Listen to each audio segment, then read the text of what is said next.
ખાસ કરીને ભારત દેશમાં અને ગુજરાતમાં અરાજકતા ફેલાવવાવાળા માણસ આવ્યા છે। ભારત દેશની એકતા માટે ચાહે સરદાર વલ્લભભાઈ પટેલ હોય, ભગવાન બિરસા મુંડા હોય, તાત્યા મામા ભીલ હોય, ભારત દેશને એક કર્યા, દરેક સમાજને એક કર્યા।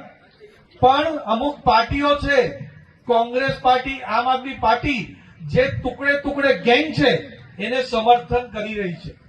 આવા તત્વોને સમર્થન કરી રહી છે કે ભારત દેશના ટુકડા પડે, સમાજમાં વિભાજન થાય, એના માટે પૂરો પ્રયત્ન કરે છે। એવા જ પ્રયત્ન આપણા ગુજરાતની અંદર પણ થઈ રહ્યા છે।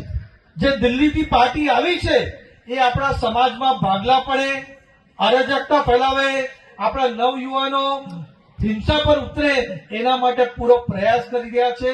અને એ પ્રયાસ આપણા સમાજના માટે, ભારત દેશના માટે, ગુજરાત માટે નહીં, પણ પોતાની રાજનીતિ ચમકાવવા માટે આ બધા પ્રયાસ કરે છે।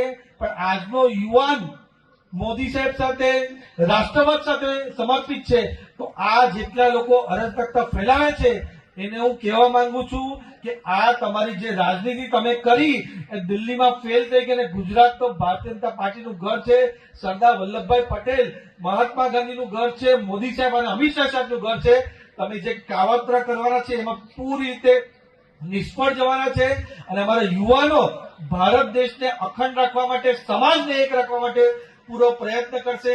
અહીંયા આજુબાજુના વિસ્તારમાં આવીને પણ લોકોને જાત જાતના પ્રોપોગેન્ડા કરવાની છે, જાત જાતની ચડામણી કરવાની છે।